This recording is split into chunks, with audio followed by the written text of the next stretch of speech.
let me shift here, and I just want to talk a little bit about silence.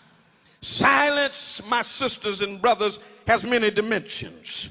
There is a sacred silence, which is that silence out of which creative contemplation grows. It's a meditation on the word and the will of God. It's the silence out of which we meditate and get closer to God. It's the silence in which fervent prayer is born. There is a sacred silence. But then there's a seething silence that comes when you are quiet externally, but you've got a storm going on the inside. The late Dr. Howard Thurman called that a noisy quietness. But then finally, and here's the silence I want to get to, there is a sinful silence.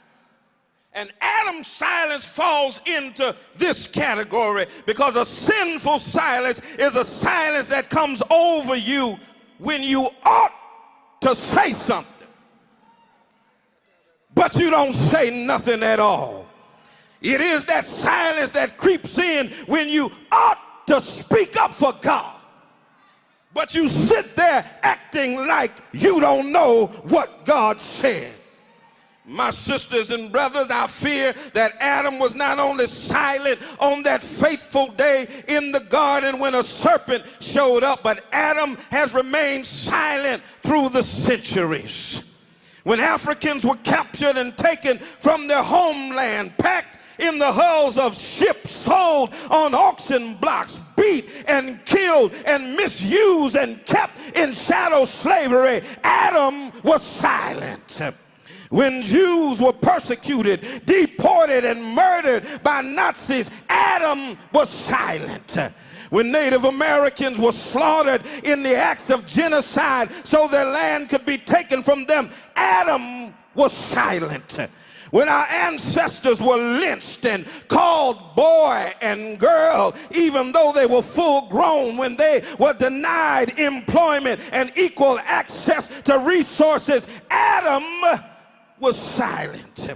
And today, far too often, when our boys are shooting and killing each other on the streets, and our girls suffer from low self-esteem and give birth to children whose daddies won't stay around to take care of them, Adam is still silent. Sisters and brothers, there is a sinful silence among us when injustice is raging and we remain quiet. When people are aching, when people are hurting, when babies are crying and dying of hunger and not having enough love from insufficient care, and we remain silent, that is a sinful silence.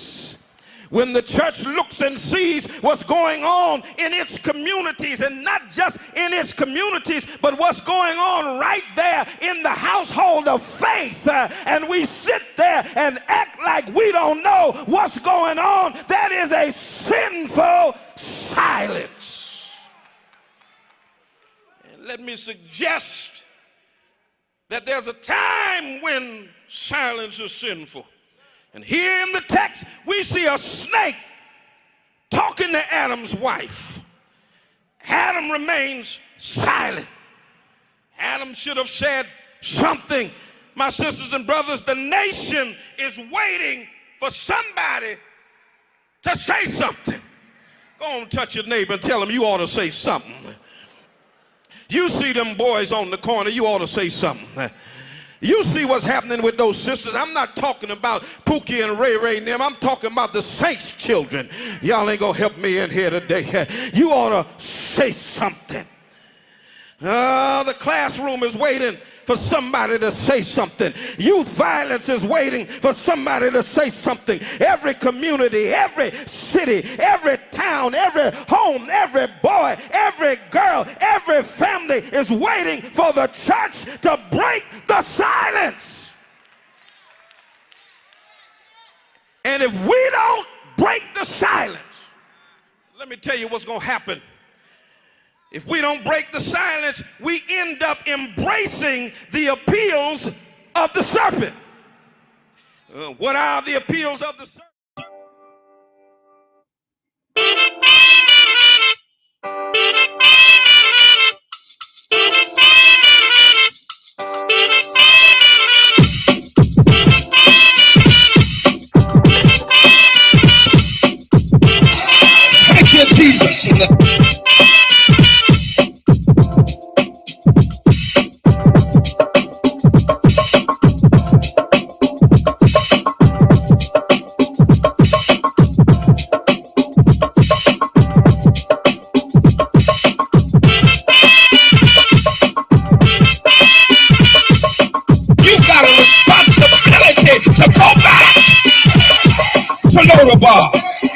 Your work's not done just because you made it to the palace. Oh, bless the name of the Lord. But you've got a responsibility to help somebody else make it across. Thank you, Jesus. Don't pull up the ladder because you climbed to the top. Don't blow up the bridge because you made your way across. Thank you, Jesus. But reach your hand back down the ladder and pull somebody else up out of Lodabar.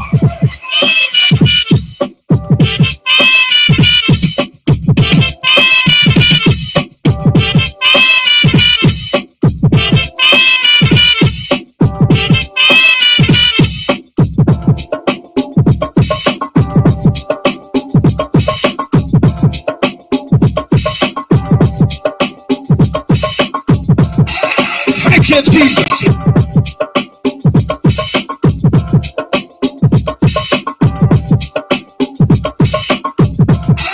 Thank you, Jesus.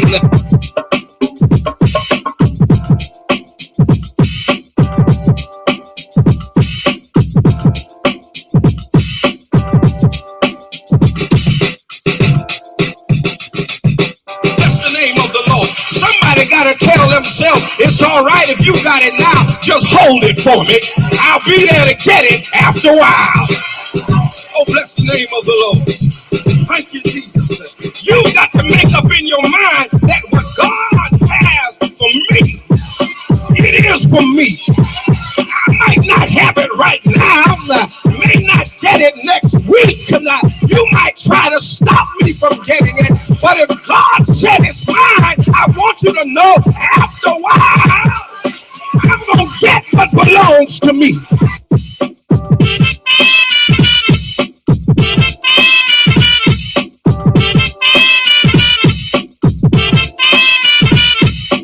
Sometimes God got to strip what you got so you don't depend on yourself. He got to take away from you so you understand how to depend on El Shaddai. Come on in there.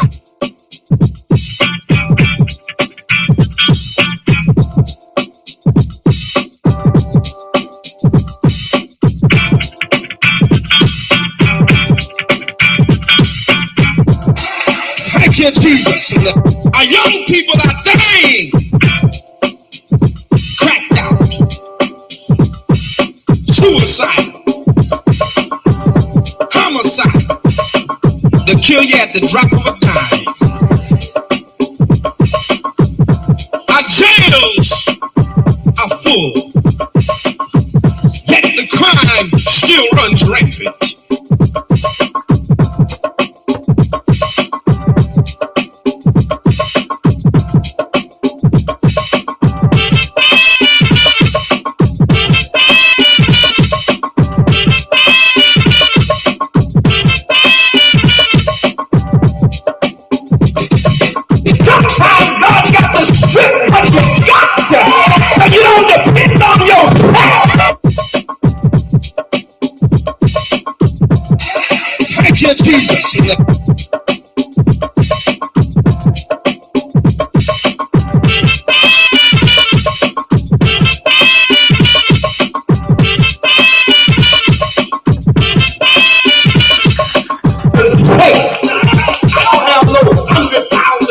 Jesus.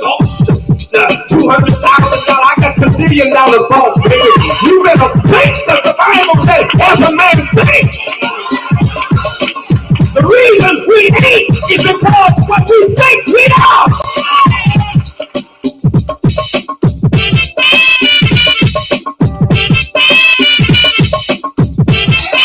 Thank you, Jesus.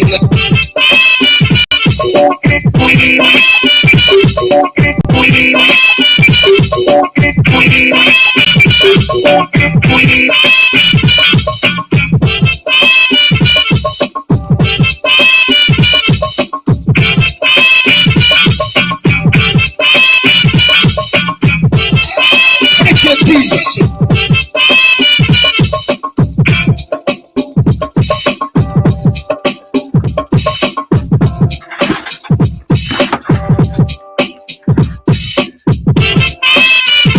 right, 90.7 WTCC. Good morning and welcome to the Spoken Word. I'm your host, Bishop Talbert Swan II. And as usual, we'll be telling it like it is through cultural idioms and nuances that shape the order, ethos, and chaos of the African American experience. Words have their own vitality. They shape their own consciousness and create their own context for interpreting social and spiritual reality. The spoken word contains the power to reshape the landscape of society. 6 minutes past the hour of 9 a.m. And I want to thank my friend, Mr. Kenneth Barnett, for bringing us up until the 9 o'clock hour with the promise. You can hear the promise every Monday morning from 6 a.m. to 9 a.m., bringing you the best in gospel music. Good way to start out your Monday morning. A great way to start out your week. And today is celebrated in America as Columbus Day.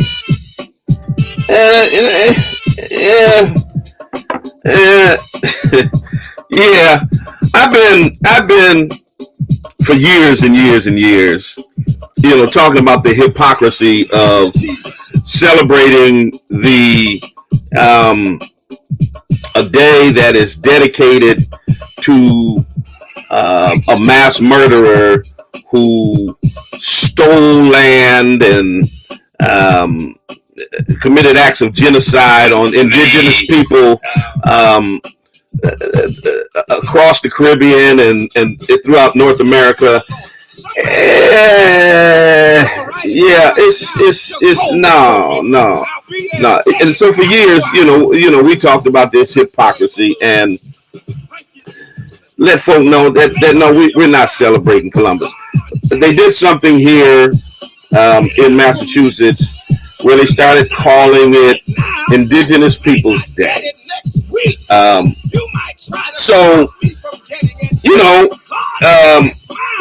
y'all go ahead and have your day off and do your Columbus Day thing, and if that's what floats your boat and all that stuff, go for it. We don't do that. No, we're not down. We're not down with Chris or the celebration of him. And this is really indicative of white privilege. White folks are always talking about they don't have privilege, but to have a national holiday after a white dude who murdered indigenous people, that's white privilege like a mug. It is what it is. I mean, that's what it is. And today I'm going to be talking about, for the first hour during the spoken word broadcast, I'm going to be talking about the denial of white privilege. Because, they want to play us for fools. They want to sit here and act like what exists don't actually exist. And like we're too stupid to know it exists. And, we're just too dumb to know any better, and they can tell us anything. No, y'all just can't tell us anything. So we're going to be dealing with that in the first hour. I need you to do me a favor. I need you to like, share, subscribe. If you're streaming on social media, if you're listening over WTCC, call a friend, tell somebody the Bishop is on the air right now. 413-337-1867, 413-337-1867. I got to go over to my Instagram. There's a post I put up on my Instagram they didn't like too much. And so now they're restricting me from going live on the gram, man. So I got to let them know we're live on our other platforms. It's always something, man. And what did I do?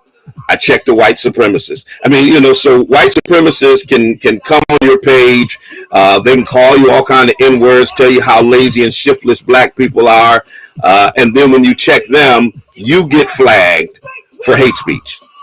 It's absolutely amazing, these social media sites. And you all know that. Those who are watching me on Facebook, they've done that to me many times. You know, oh, you're going to talk against white supremacy? We're going to stop you from being able to broadcast to your audience.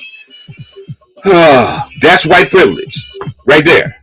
That's white privilege. Being able to say, hey, black guy, you can't talk about our racism. 413-337-1867. Like, share, subscribe, comment. Rep your city, rep your town. Let me know where you're chiming in from. I'm going to let the folks on the gram know where they can find us. Coming up at 10 o'clock is the Justice and Flow Hour. So it's going to be a power-packed couple of hours. Stay with us. Don't you dare go nowhere. We're going to be right back. Here's a little bit of Ferris Hill. One of my favorites. Y'all know it. Daddy Talk. We'll be right back.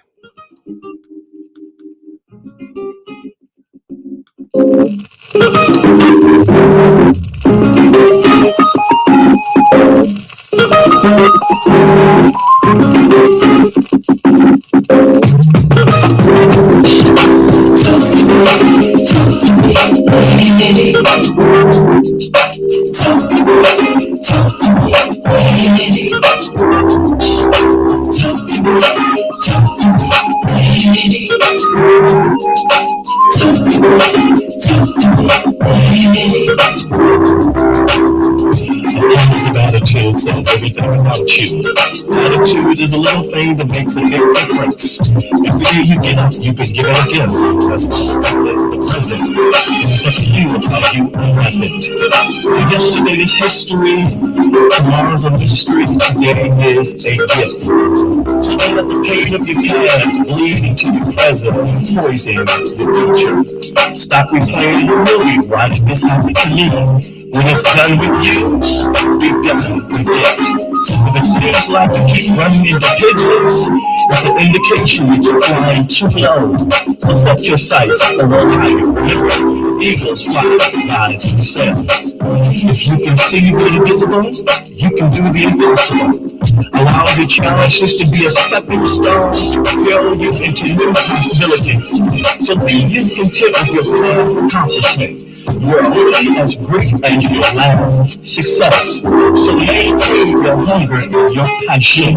Remember this, within every seed there is a tree, and every tree there is a forest. Doing what you were born into is simply the environment to prepare you for your ultimate purpose. It was not a setback, it was a setup. Your purpose and potential is bigger than your past, pain, or problem.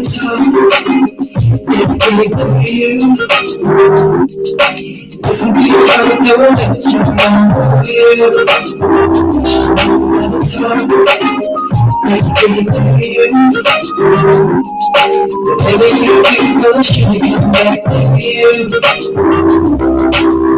Successful people who do the things they hate, get the things they love. Much of life is a little sacrifice. You gotta give up something to get something. Success is not about what you've accomplished, it is what you have overcome. For it's a test that you pass in life which qualifies you for the next level. You have to be willing to face your challenges and overcome them. Most people drive 12,000 miles a year moving forward. The most accidents are caused when they go backwards. You gotta stay focused on what's ahead of you instead of what's behind you. It's your daily routine that determines your success or failure. Whatever you practice it is what you become good at. What's more important than being intelligent is having the right attitude. Respect costs you nothing, but it will cost you everything not to have it. So don't be too smart for your own good. Remember, a hard head makes itself behind. What's more important than your five senses is common sense. The heart of a fool is in his mouth, but the heart of a wise man is in his character. So don't sweat the small things. The answer for a short temper is a long walk. Be slow to speak, quick to listen, and remember this: you haven't lived long enough to know everything. Your character is what matters most. Once you have been labeled with a bad reputation, it's hard for people to see you any other way. A good name is worth more than all the money in the world. Your life is broken up into three parts. First you learn, then you return. Gotta get back.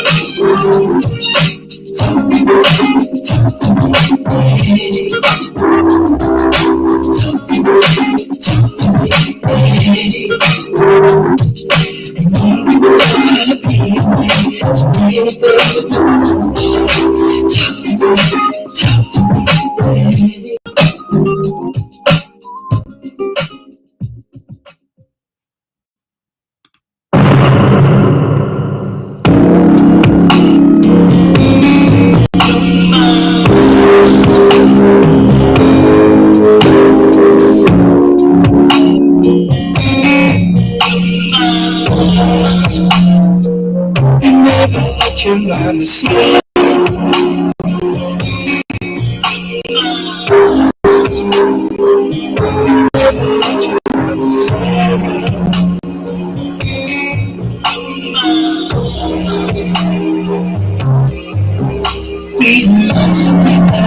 Treat everybody. Don't fuss, don't like, try to love everybody. Don't try to be fair. Try to show some love and care. Do my mistake. I'm trying to stay in school. Get it right on to you. You wanna be. All right. 90.7 WTCC. Remember what your mama said, y'all. You got to always remember what mama said. Mama gives you some good information to live by. 413-337 1867 is the number here. So let me tell you that before I go into the conversation, for those who are normally coming on IG, what happened, this white supremacist basically jumped in my IG comments and stuff, with the same old talking points of, oh, if you don't like America. See, here's what the Saltine contingency thinks, that if you criticize white supremacy, racism, and anti-black bigotry in America, you don't like America. Hell no, I don't like white supremacy. I don't like anti-black bigotry. I don't like the extrajudicial murder of people just because of the color of their skin. I don't like cops being able to get away with brutalizing black and brown people. I don't like cops pulling paraplegic black men out of the car because they don't know the meaning of paraplegic. And we will always speak up and speak out against the brutality and violence of white supremacy. That doesn't mean you don't like America. That means you love America enough to tell America the truth about itself. There's a scripture in the Bible that says, whom the Lord loveth, he chasteneth. In other words, God disciplines, whoops. It's like your parents. If you really love a child, you don't let the child engage in self-destructive behavior without providing guidance and discipline. That's an act of love, not an act of hate. But of course, the non-melanated crew, the cottage cheese contingency, the mayonnaise marauders, the Hellman's Hellions, all think that you're protesting America. See, that's how you know racism is the foundation of America. It's so ingrained in the very fabric of American society that when you protest racism, they think you're protesting America. So, of course, he comes with the normal white supremacist trope. If you don't like America, why don't you leave? It's the same lame, nonsensical diatribe that if you got the audacity to criticize America, take your black A back to Africa, basically, is what dude was saying. And I checked him on the gram, because the gram lets these white supremacists run buck wild up in your mentions, and when you report them, they do nothing. So when you check them, then the gram comes back and penalizes you. I mean, it's the same old between the gram and Facebook. White supremacists do and say whatever they want to say. And then when you check them, expose them, then your account gets flagged. So I told the troll, the white supremacist, who told me to go back to Africa, I said, after you and your fellow troglodytes move your lice-headed, knuckle-dragging, incest-prone, goat-screwing racist behinds back to the caves of Europe where your trashy racist ancestors migrated from to take advantage of the resources of a nation built on the blood, sweat, tears, and labor of my honorable ancestors. Then I told them, let me know if you need help with the ticket and moving your things from the trailer park. So IG flagged my account for that, and now they restricted me from going live on Instagram because I had the audacity to be checking one of their protected white supremacists. So thank you, Instagram. Appreciate that. So anyway, I let the folks over on the gram know that they can roll on over here, at least for right now, if they want to be part of today's conversation, because, you know, I've been restricted over there for having the audacity, you know, to tell the Caucasoids that we'll go back to Africa once they all get up, pack up their stuff, and get the hell out of here and go on back to Europe. 413-337-1867 is the number here. Welcome to everybody in the Twitter space. Welcome to everybody who's rolling in my Facebook audio room. Welcome to everybody on YouTube, on Twitter, on Twitch. I'm trying to get everywhere I can get, at least for the time that they're going to let us get our message out, to be able to get the message out. And welcome, of course, to everybody who's listening live on the radio. Thank you. You stuck and stayed with me for many, many years, and I appreciate you all so very much. Do me a favor. I don't see y'all repping your cities and repping your towns. I need to know where you're chiming in from. Come on. Hit it up. I see an Enfield, Connecticut up in here, but I know I got more than Enfield, Connecticut in the building.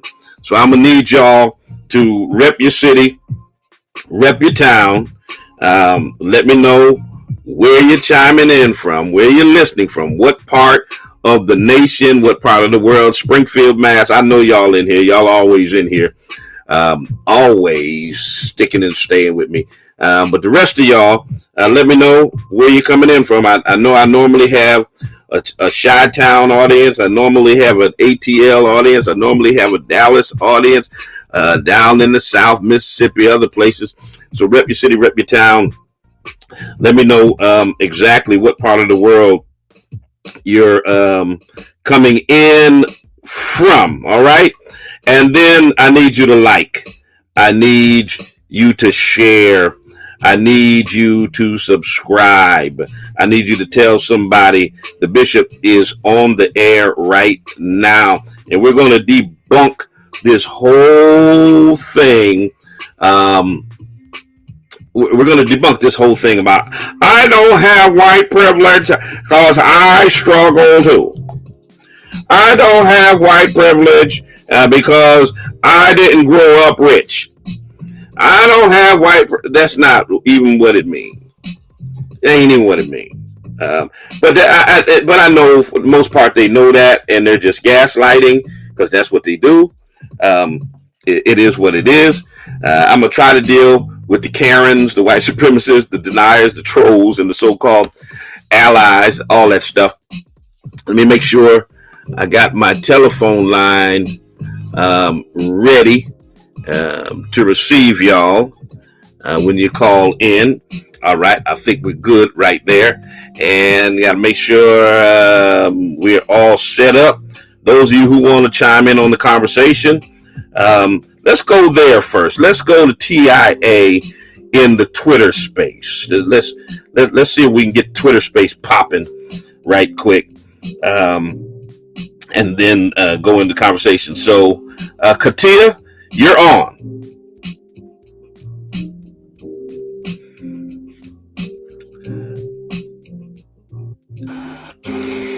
Hi, I'm from Maryland, Lexington Park, Maryland. You're from Maryland?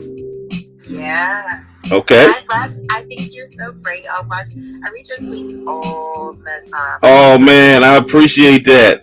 I think you are so amazing. Thank you.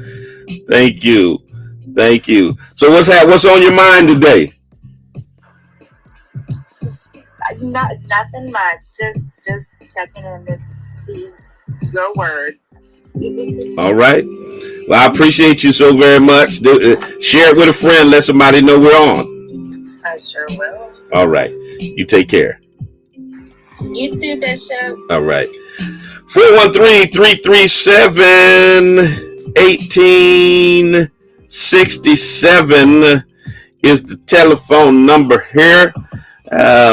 Once again, if you're in the Twitter space, if you're in the Facebook space, go on and send your request in, and we'll definitely get you on.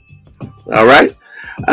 So listen, here are the excuses that people often give.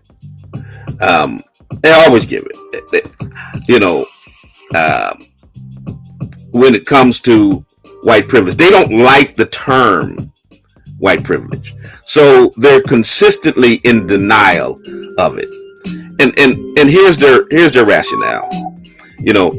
I don't have white privilege because I didn't grow up rich.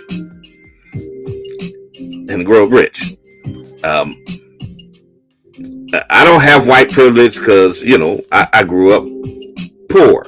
And there's all kinds of variants of white folks claiming that because they're not economically privileged, that they don't have white privilege. That's not what white privilege means. White privilege does not mean you grow up rich. It's not what it means.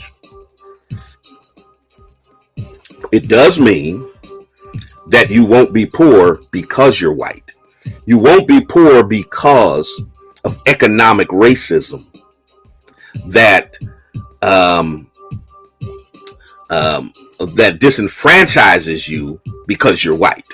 You won't be poor because somebody redlined your community. You won't be poor because you couldn't get a small business loan because you were white. You might not get one because you got bad credit or something, but it won't be because you're white. You won't have to sell your home for far less than it's worth because you're white, because the appraisers are appraising it at thousands of dollars less than its value because you're white. That won't happen to you. You won't be poor because you're getting paid a lower wage for the same work as everybody else because you're white. See, that's what you need to understand. It's not that you won't be poor or you won't struggle financially. It's that you won't struggle financially because of your whiteness. Okay? Then you got those who say, I don't have white privilege because I suffered in life. My life sucks. I was abused by a family member, or I've got mental issues, or because of my health. I'm obese. I don't have white privilege. I was sexually harassed or assaulted. I know what hardship is. That has nothing to do with white privilege. The circumstances of your life, whether or not your daddy wasn't there were no societal factors that separated white families. Okay? You did not grow up in a nation that forced white men to breed with white women so that they could use the children as cattle, and then took away from them the love and nurturing of their parents.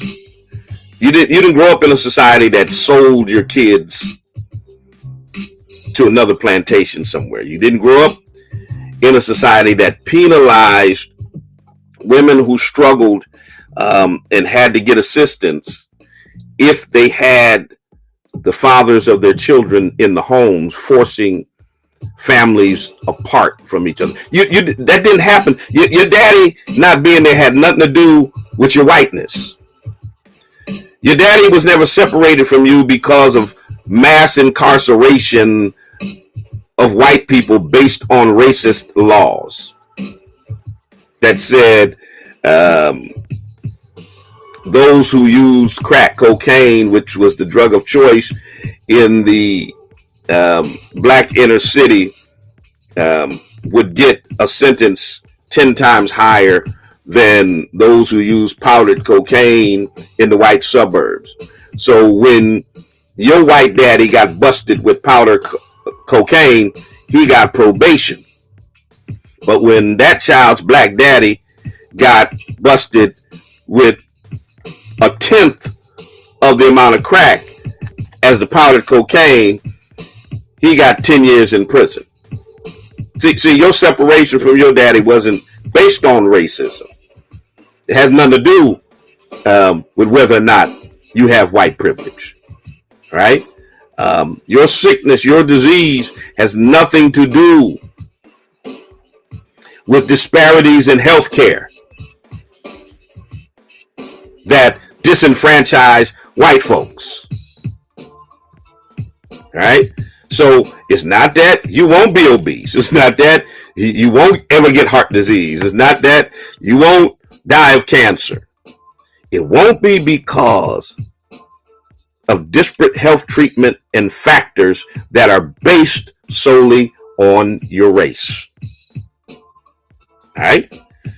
And I know this hurts. I know y'all don't like this, but it is what it is. And it be what it be. Good morning, caller.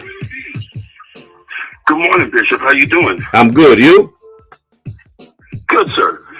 Let's just go to the pinnacle of white privilege.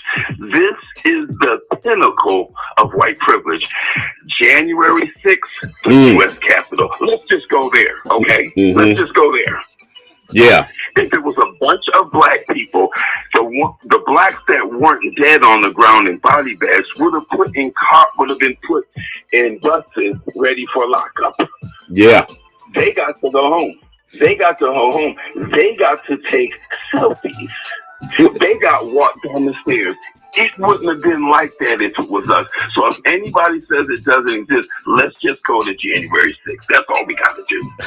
You're absolutely right. I mean, that is what it is.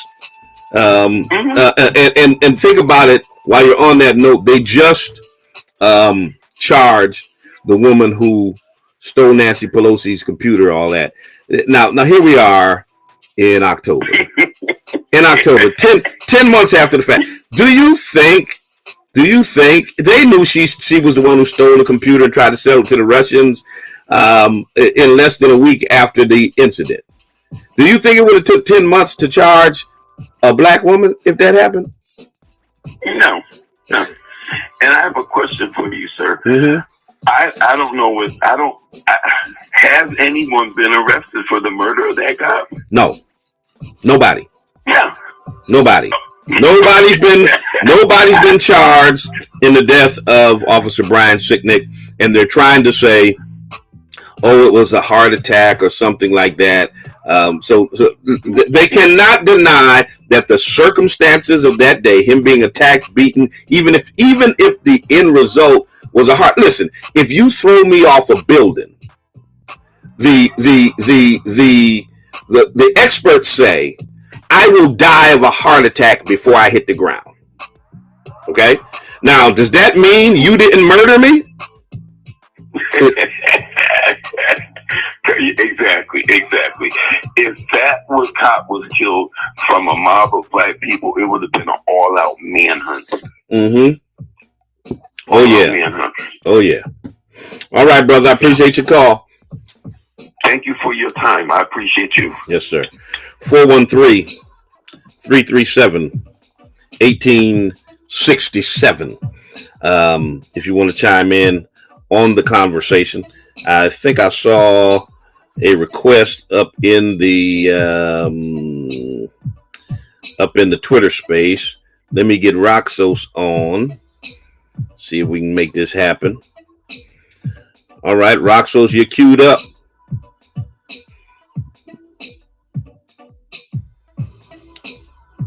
You're on the air.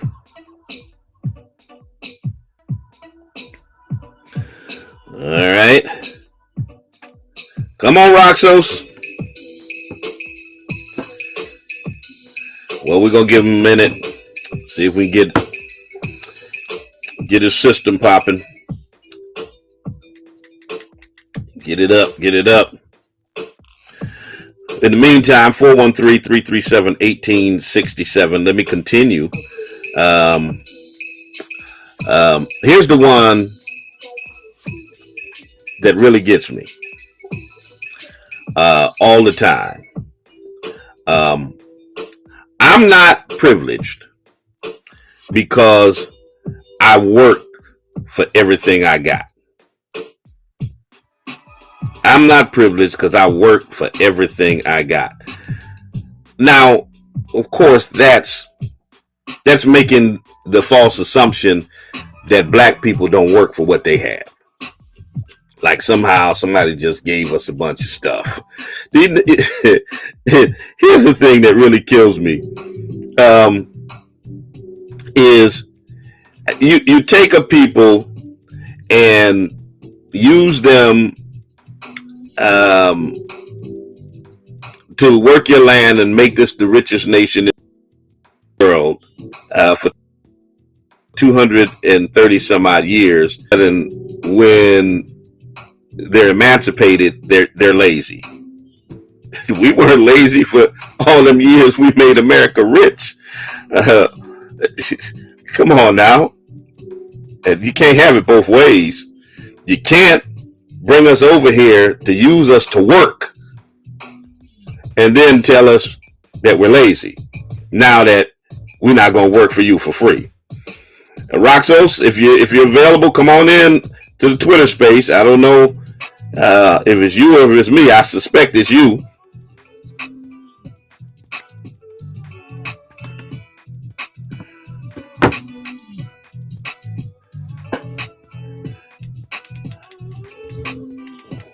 All right. So, we ain't lazy, obviously, because y'all never would have wanted us over here if we was.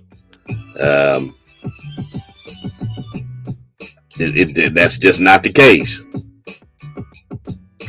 What do you think about the people who say that only systematic racism is against white people? Okay, wait a minute. I hear you. I hear you coming through now. Let me see if I can get you turned up a little bit.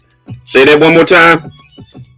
Yeah, there are some white nationalists who say that the only systematic racism is against white people because of affirmative action and all the different diversity quotas. That's the only discrimination that's on the book. Let's play with that for half a minute. So let's think about that for a minute. So they come to America, or they come to North America, they come to this continent, they murder Native Americans, steal their land, enslave Africans, have Africans work the land, making cotton king, making America the richest nation on the earth. Then after emancipation, they segregate, dehumanize, keep us in low wage jobs, in poor schools, etc. And then all of a sudden, somewhere around the 1970s, someone says, hey, let's create a system that levels the playing field, that will give Black people access to what they have unjustly been denied in this nation for over 300 years. And then it starts opening the door slowly to access, to be able to go to schools of our choice, perhaps live in neighborhoods of our choice, perhaps work on jobs of our choice. And then white folks get mad and say that's unfair, that's quota system, that's privileging Black people. Now think about it. How do you extract the labor from my people, treat them like cattle for hundreds of years, dehumanize us, mistreat us for hundreds of years, and then when someone says, let's level the playing field, you now say you're oppressed? That's gaslighting. What I say about that's gaslighting. That's caucasity. That's a typical white supremacist talking point, and it's complete nonsensical foolery. That's what it is. Well, the thing is, like, they're so individualistic that they don't think.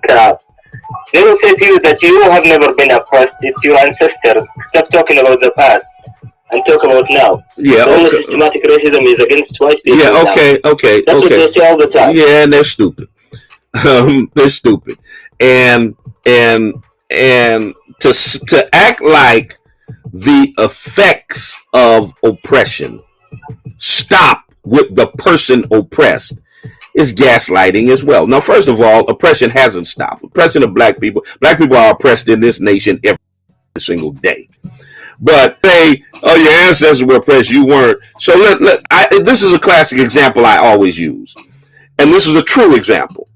My next door neighbor grew up in a home or inherited a home that was passed down from his family. Been in his family for several generations. So he was able to raise his family in a home where he never had to pay a mortgage. Never had. Me, by contrast, Black folk just got the right to vote the year I was born. My daddy was a full-grown man living in a nation and was born in Mississippi and grew up in a nation where he couldn't cast a ballot, where his neighborhood, when they migrated and moved to the north, his neighborhood was redlined. So, they couldn't get loans to start businesses or to buy homes, etc. So, and don't talk about my grandfather.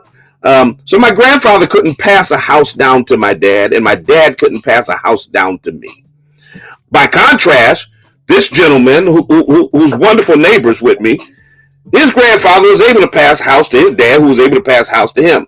Now let's just take a nice round number. Let's take $1,000. Let's pretend my mortgage is $1,000 a month, and I've lived in this house for over 20 years. $1,000 a month, $12,000 a year, time 20 years, and you say $240,000. That means that my next door neighbor didn't have to pay out the same $250,000 since we've lived next door to each other as I have. What do you think he was able to do with that $240,000, $250,000 that I wasn't able to do? Maybe send his kids to college, maybe, buy some stocks and bonds, maybe make some investments, maybe. That's not privilege. That's not privilege. I wasn't disenfranchised because of the fact that my granddaddy wasn't able to pass me down a house, and I could have took my $250,000 and invested it and did something. And that's just a simple example of how disenfranchising my ancestors also put me at a disadvantage. So the stuff that they're talking makes absolutely no sense. But whenever you say that to them, all of a sudden bring out the welfare system and say black people have been getting money from white people still in the same place. The welfare was created for white folks. The GI Bill was created for white folks. Every entitlement program that has ever been created in America was created for white folks. Do you think that they made welfare to benefit black people? No, they made welfare. Welfare was created in the wake of the Great Depression to help white people. Period. That's the history of it. Yeah, but they say black people are the ones who use welfare the most now. 80% of folks on welfare are single white women, okay, whose white daddies or their babies don't take care of their children. That's the fact. That's the fact. The vast majority of all so-called entitlement programs are benefited from white women. Period. That's what it is. So that's what I say to that. 413-337-1867. Make a request in the Twitter space or in the, let me check over here in the Facebook audio room. What they do is they gaslight. That's just, that's just what they do. And I don't expect anything any different. Let me see. Grady's trying to speak in the Facebook audio room. Now, I've never brought anybody up in the Facebook audio room, so let me see how this works. So I've invited you up, Grady, to holler at us. So if you're in the building, come on through, brother. So yeah, I don't have white privilege because I worked for everything. Do you think black folk got stuff they didn't work for? Do you really honestly think white folks are sitting around saying, what can we give to black people today? No, that's not what's happening. That's not what's happening. The concept of white privilege doesn't mean that you as a white person are handed a silver platter in life to the point at which every possible material possession is given to you. Having white privilege doesn't mean your life requires zero effort on your part. Okay? No, of course you got to work for stuff. Everybody has to work for stuff. But white privilege is you won't be denied stuff because of your whiteness. The examples of absurd white privilege denial, goes on and on. Saying you don't have white privilege because some other privilege is beyond your grasp is like saying you don't have a home because you don't own a mansion. Despite the fact that you live in a house. It's just not the case. And getting folks to observe their white privilege is like getting a saltwater fish in an ocean to recognize that there's a privilege in having a gill, a gill-based respiratory system underwater.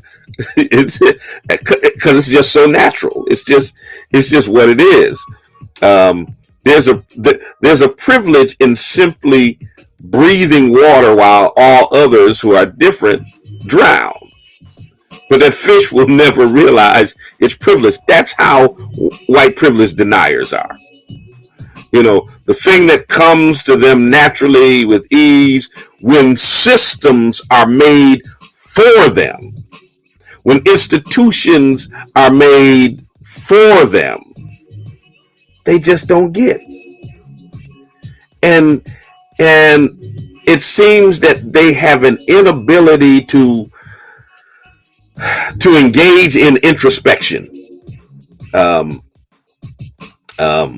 You know, to really look at the situation, because they're too busy being offended by it. Too busy thinking someone is making a personal attack on them by simply stating the fact of what life is like in America.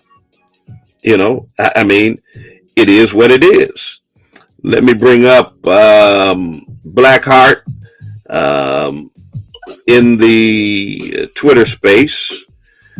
Blackheart, you're up. You're on the air. What's up, my brother? How you feeling? Listen, I hear you got I see the title, Denial of White Privilege. Right? We all know that already in America. Anybody in America of color or even other white people know there's a such thing as white privilege. Mm-hmm. That's a fact of life. It's not just about jobs. It's about just getting government things that people been getting, and then if you don't know about it, if you're not white, come on, we all know this, right? Right. For us as people, I think we need to think about building our own privileges into our own communities and stop Listen, some of this, I will say this, as far as white people go, if you're white, you're oblivious of your privileges. Some of them are. Mm-hmm. You know, some of them know it's there, some of them don't, because they've been white their whole life. So I really can't blame all of them for that. But on our end, mm-hmm. as people of color, you have to build into your own type of things going on. Because that's one of the issues. We can say, oh, we can go through the federal government, we can do this, we can do that. It's not working. I remember the last time I was on here with you. Mm-hmm.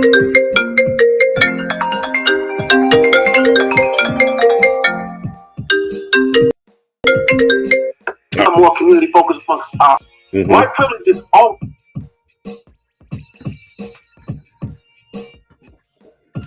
All right, something happened right there. Go ahead, brother. No, I'm just saying, because we're sitting here, listen, we be belly aching 400 years about the same BS, because it's not going to change. And and what we keep forgetting is white privilege is not necessarily just about white people. It's about the identity of the country. Right. Now, but here's the other thing, and I agree with what you're saying. I think that we do definitely need to. We definitely need that. That's something's happening. Somebody's trying to call in at the same time. Caller, just hold on, and we'll get you on in a moment. The reality is this. Everything you said, I agree with. We need to build our own privileges into our own systems, but while we exist in America, we've got to live within the construct of the American system. And my problem with white privilege is not so much that it privileges white people. My problem with white privilege is that it cannot privilege white people without disenfranchising black folks. That's the problem with white privilege. That's why it has to go. And I'm not looking for I want equal privilege.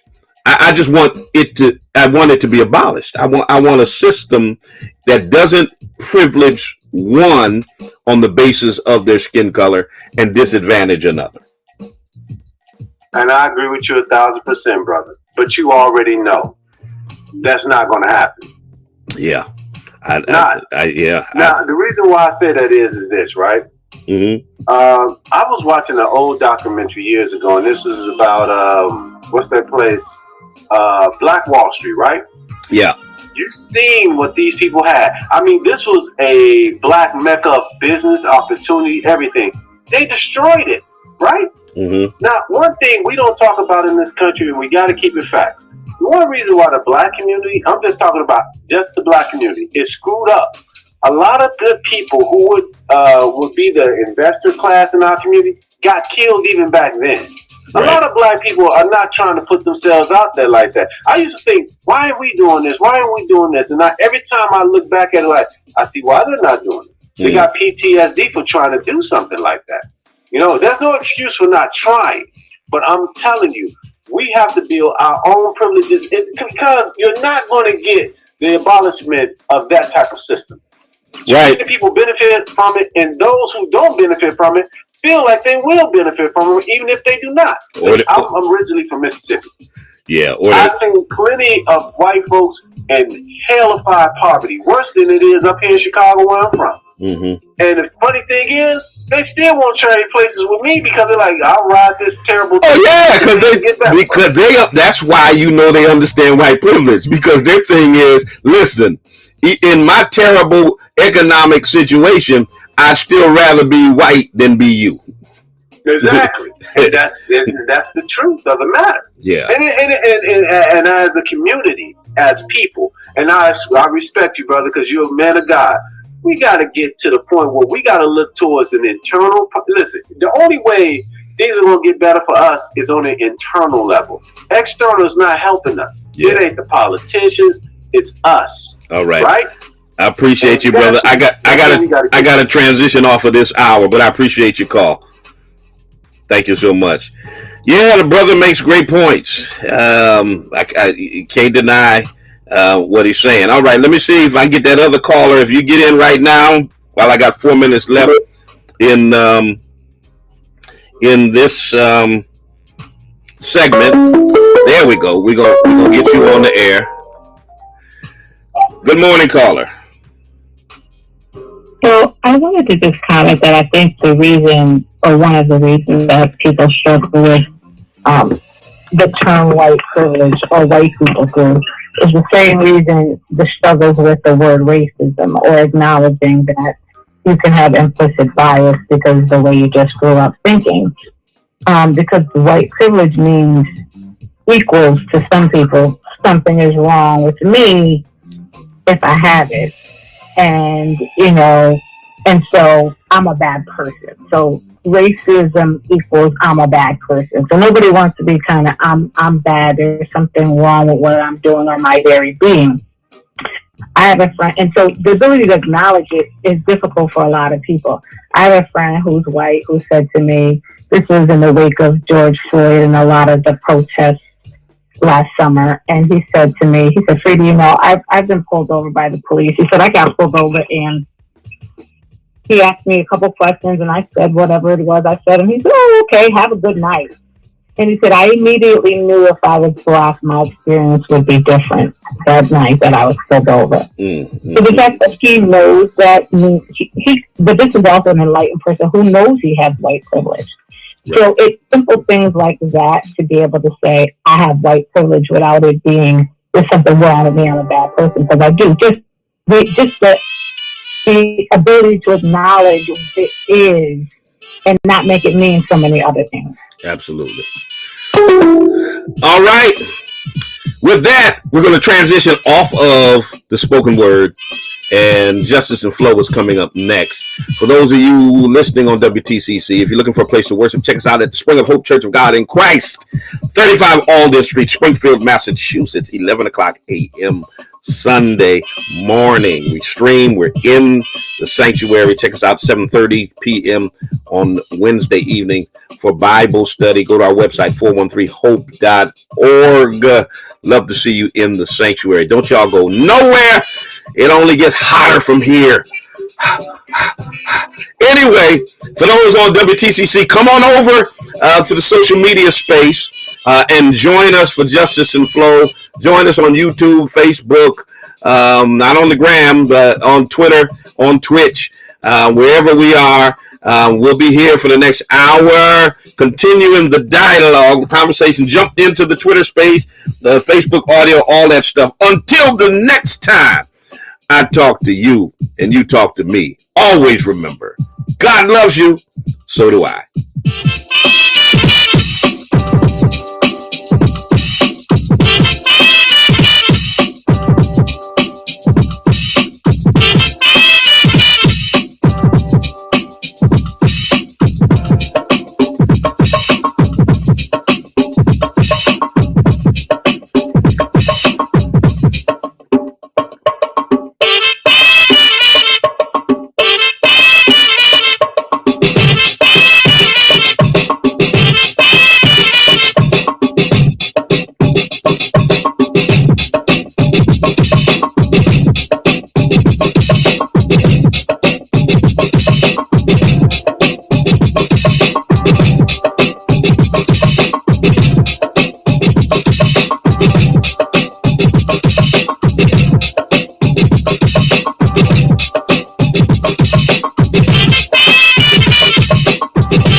All right, let me switch out the theme music, and let's get popping with the next hour. Let's get it drunk. The next hour is Justice and Flow. We getting ready to roll, y'all.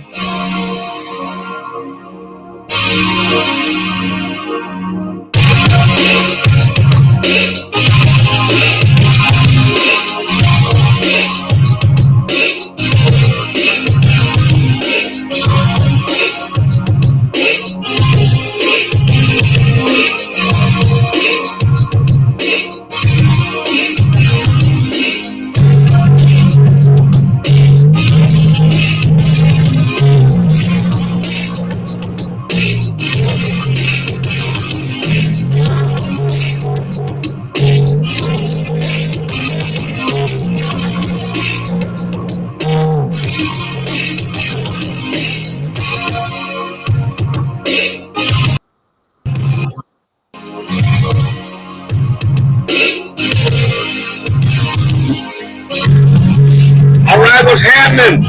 Flojo?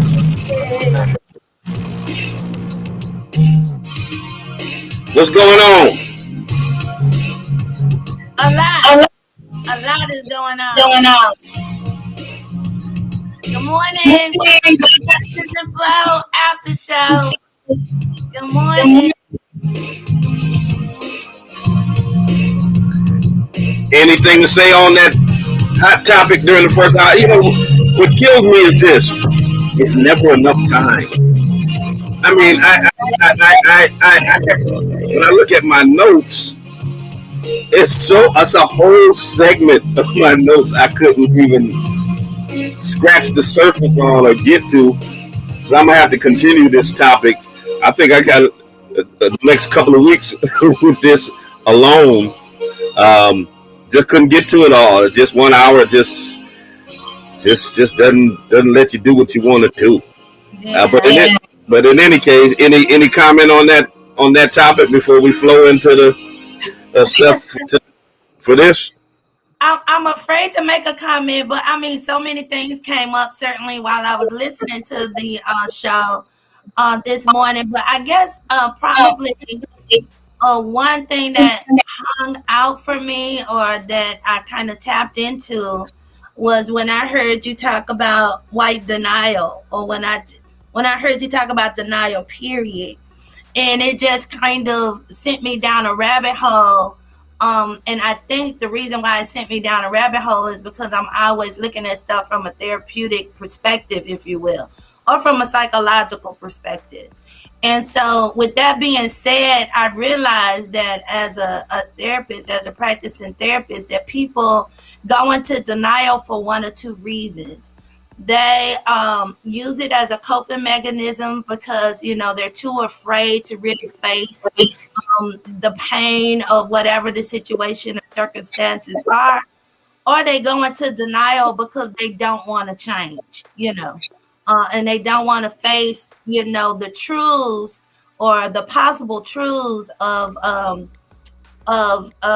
history or education or their situation, to want to make the changes necessary. So that was you know, one perspective that came up for me this morning. And then I also, you know, thought about the fact that white privilege was introduced to us in our generation, during our generation, and a whole generation has come and are grown now. Our children are the next generation of unpacking the invisible knapsack, if you will.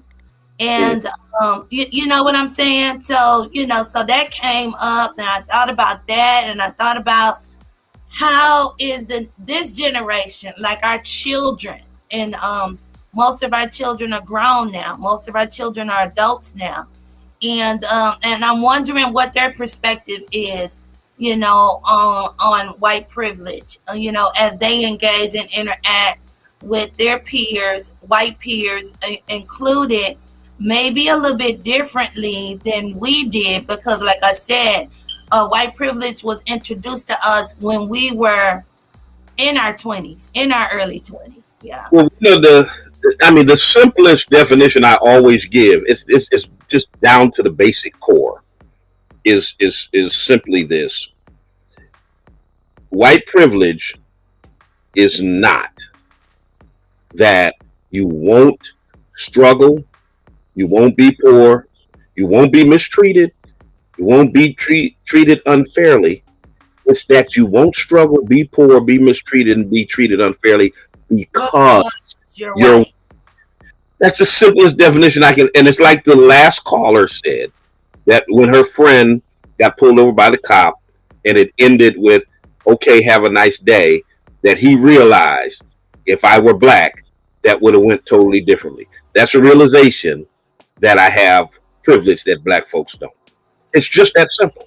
And that's a statement that we make in our lives, as black people, particularly as black men and black women. That's a statement that we make in our lives all the time.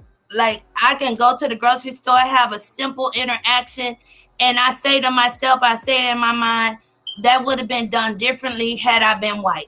That would have been done differently had I been a white woman. And a lot of times, even we ourselves, like, we could be on the other end, or I could be the customer service rep, right? No, I give you this. So where was I? I was in a store. I went to a store, and I was standing there, and I was waiting, for the other customers, to wrap up and finish. It happened to be two other customers in line ahead of me, and they were white, and they were taken care of. And then when they finished with the customer that was before me, I was just standing there waiting to be called, to be served next. And I was never called. I was standing there. I mean, like, everybody could see me. Even people started to walk by me that worked in the place, that worked in the retail shop, walked by me, ignored me, and the whole nine. And a white man actually walked into the place, and when they saw him, they was like, "Sir, can we help you?" Like, I was invisible, like I wasn't even there. I was in the grocery store the other day.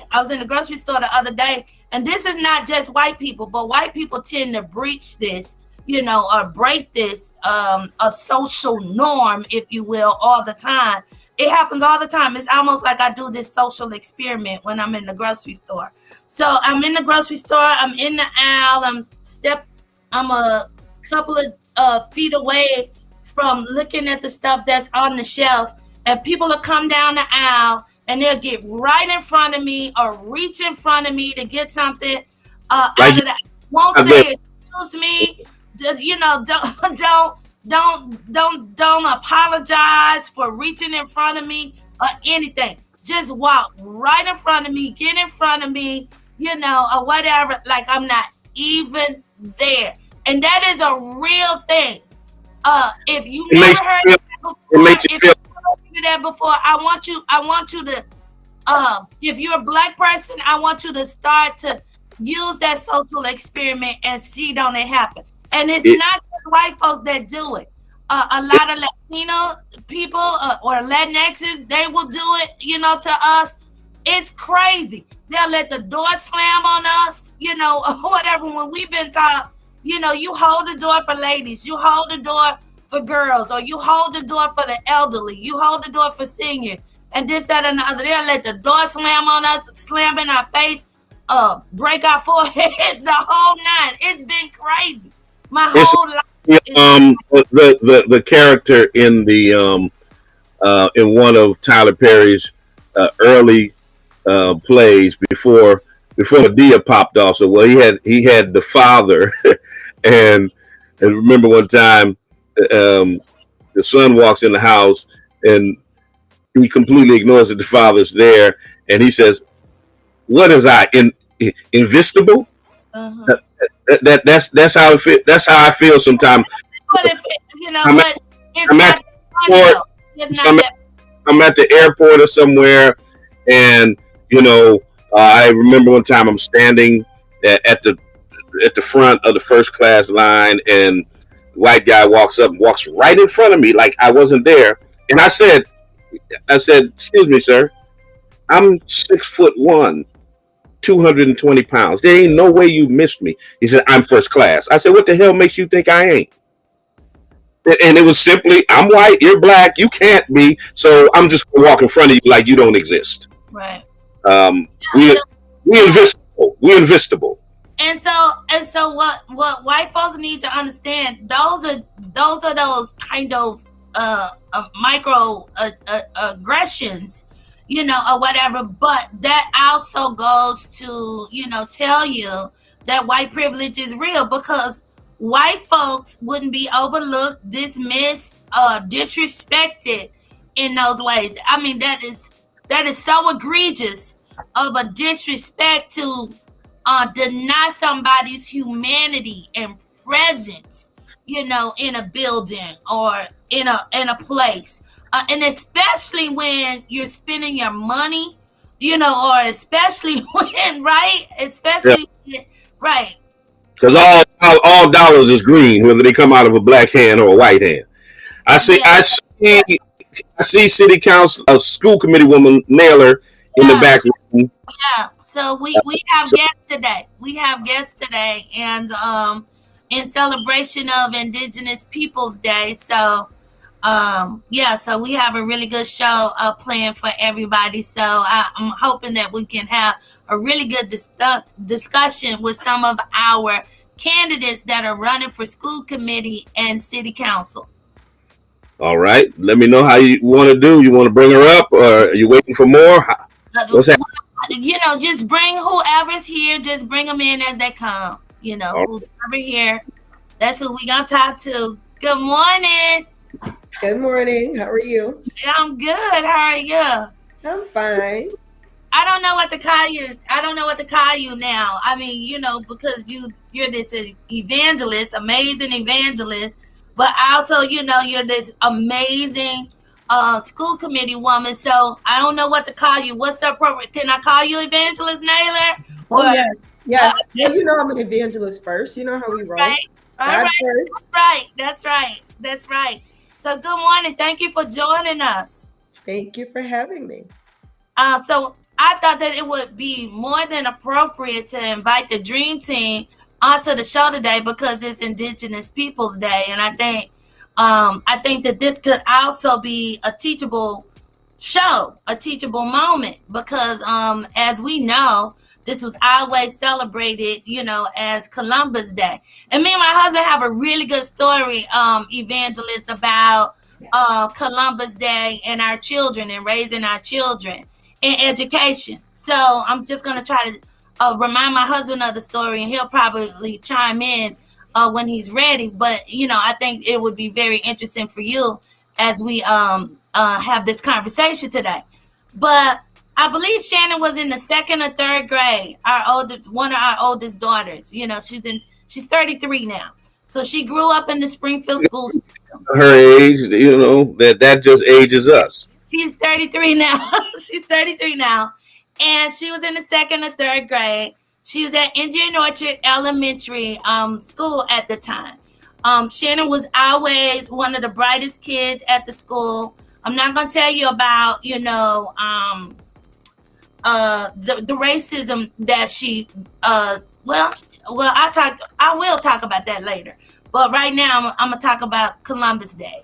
So one of the big things that my husband really brought to our family, my husband is an avid reader, and he's always had libraries in the house. So we always had libraries in the house, and we always believed as parents that we are our children's first educators, that we are our children's first teachers, and what's happening at school should be complementing what we're doing at home, right? So we always taught our kids, and the truth of history. So my daughter knew that Christopher Columbus, or our daughter knew that Christopher Columbus was a murderer, a rapist. She knew about the smallpox disease being in the blankets. She knew about all of the trickery, all of the, the genocide, all of that. She knew about that in the 2nd and 3rd grade. So, they always celebrated Christopher Columbus Day, 1492, Columbus sailed the ocean blue, and, da, da, da, da, da, and he discovered America, he discovered Jamaica, all of these lies, right? So anyway, my daughter was being read the book. Her class was being read the book, and my daughter started raising her hand, asking questions.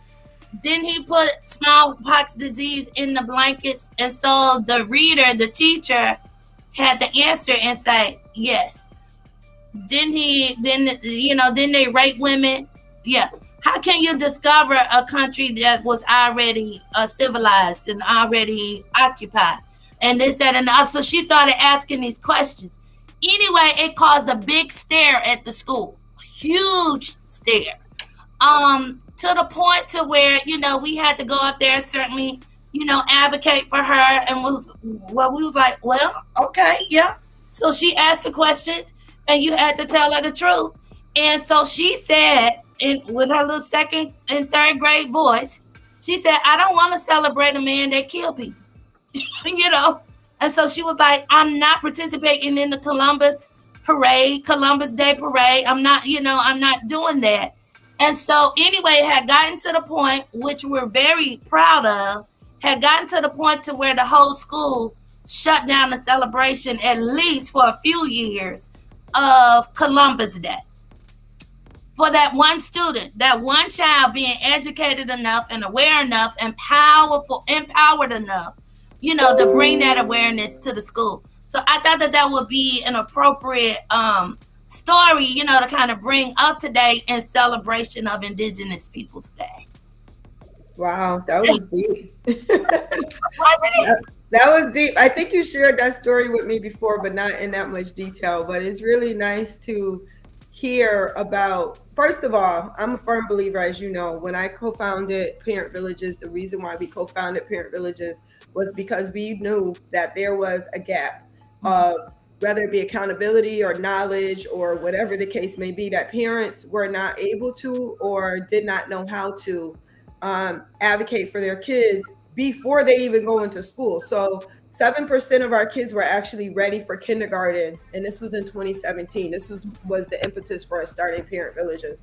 And that meant 93% of our kids were not ready for kindergarten, right? And so being ready or not ready, what does that mean? It could vary, right?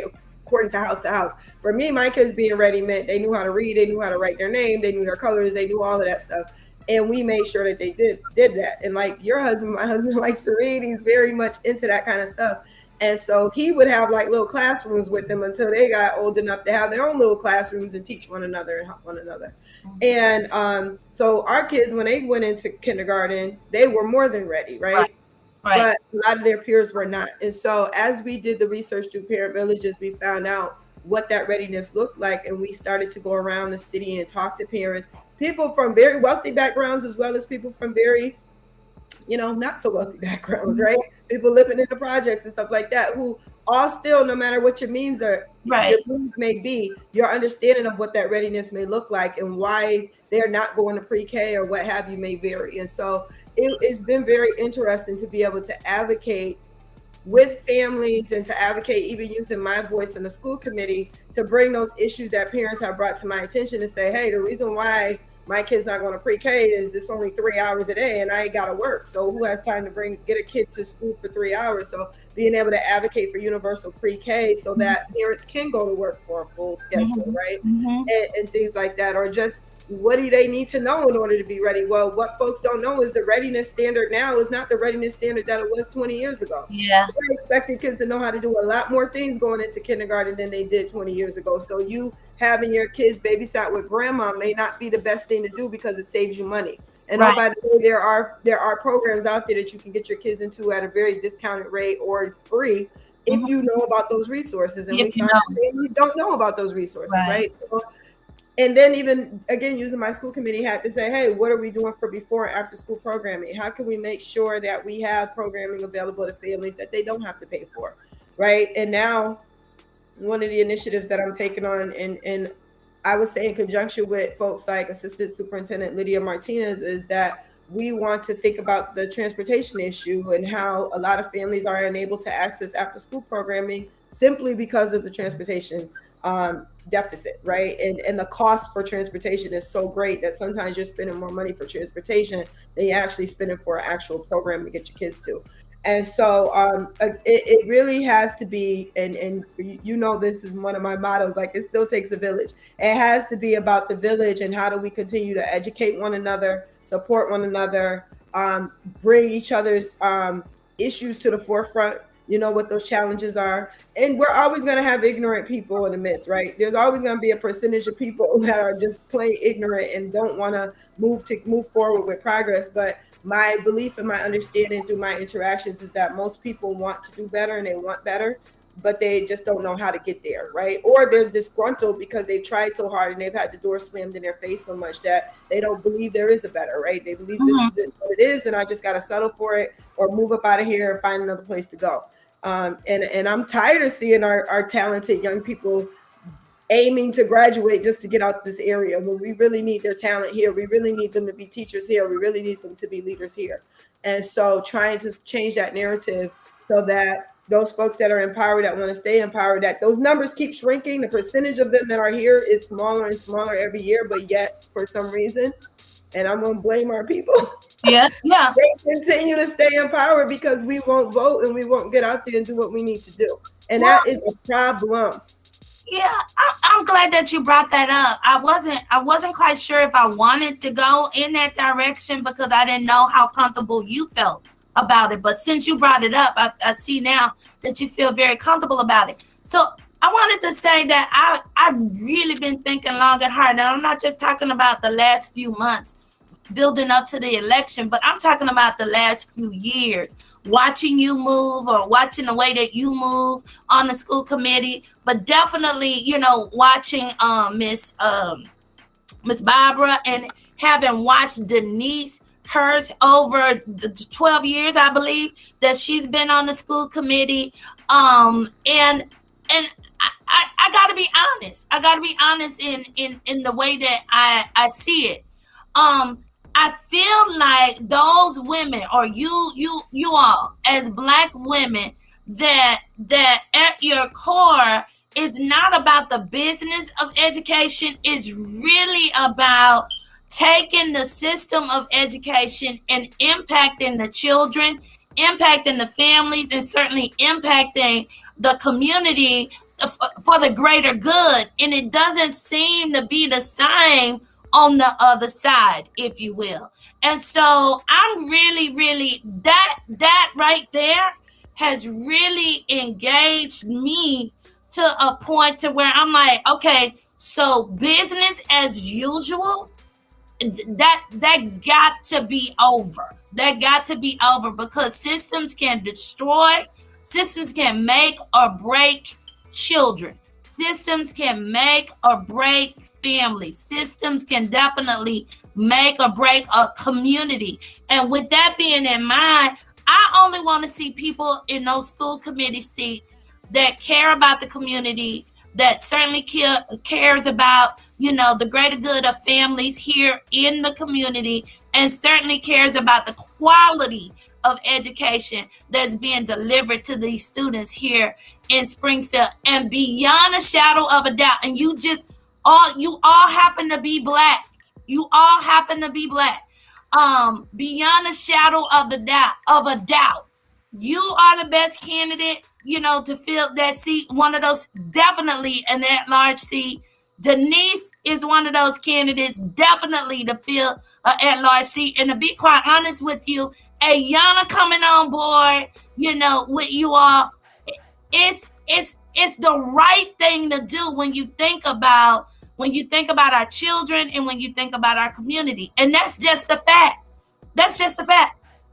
You're absolutely right. And I don't say that because you're talking about me, right? Right. I say that because I understand the politics of city council. I understand the politics of state rep or senate, governor, mayor.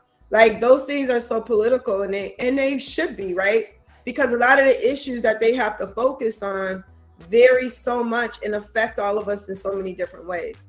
And education in of itself is supposed to be about making sure that our kids pre-K through 12 are prepared to go out into the world, do whatever they want to do, military, higher education, go into a career, and that they're ready, that they're willing, that they're able to do it so that they can be productive members of society and take care of us because they're younger than us and that's their job, right? Eventually they're going to be the leaders. And I don't understand how people cannot want our kids to be educated, right? I know why. So we're not going to talk about that this second. I know why. Yeah. But I don't in my heart understand why people would want to prevent kids, all of our kids, from being able to access premier public education that they deserve. Why people wouldn't want to make sure that our educators and our staff have all the resources that they need so that they can provide that premier education that each of our kids deserve. And so that our kids can take care of us in our community, right? Because when you start to look at cities where there's an issue with public safety, where there's an issue with public health, where there's an issue with housing and homelessness, then you always can go back to the educational system and see how is that educational system doing. And more than likely that educational system is struggling or there's huge gaps in that system. And that's exactly what's happening in ours. Have we done things over the last 12 years to improve graduation rates? Absolutely. It was 52% in 2012 and now it's like 78% now, 79%, right? So we have done things to improve that. Have we work towards preventing the number of kids getting arrested? Absolutely. It was 350 on average in 2012 and now there's maybe 40 kids, not including COVID years, obviously, because we weren't in the buildings, but other than that, we still are averaging about 40 kids being arrested a year, right? So that is much better, right? So we can look at some things and say we've done some things right, but we can also look at a lot of areas and say we have not done some things right? When kids are not being taught about Black history, when kids are not being taught accurately about Latino history, right? When kids don't get to see and hear about themselves, because the majority of our kids are Latino or Black in our schools, and they don't get to see themselves in a positive light or get to learn about themselves in a positive light, they're not. I know we're talking about Indigenous Peoples Day, but let me go back a second. Yeah. There was a parent who called me the other week complaining that her daughter spoke up just like your daughter, and because they were talking about a woman, and I apologize to y'all who know her name better than me because I'm trying to remember off the top of my head, but her name is Sotomayor, I believe. Yes. And she is a prominent figure in the Latino community. Yep. Like we think about Sojourner Truth. A prominent figure in the community, period, right? But for them, right, when we think about Sojourner Truth or we think about MLK or we think about some of these people, right, you're educating your kids about them when they're little, before they even at church, we're educating our kids on them, right? Right. And so this child was in a classroom and the teacher said 3 fun facts about Sotomayor, right? And 2 of the facts I remembered. And I don't remember the third one, but one of them was she was fat and she had diabetes. Something like, I said, she's overweight or is she, something like that. And I said, how? So the kid said, I'm not writing that down because there's a lot more things. Like the girl got up, raised her hand. She shared other things about this particular figure. And she was like, these are the things I'm taught at home, that she's this, she's that. And she started, and the teacher said, write what I said. No way. And so the girl, no way. Yes. This happened. This happened in Springfield? Yes. Oh, yeah. And so the parent contacted me because she hadn't been making any traction.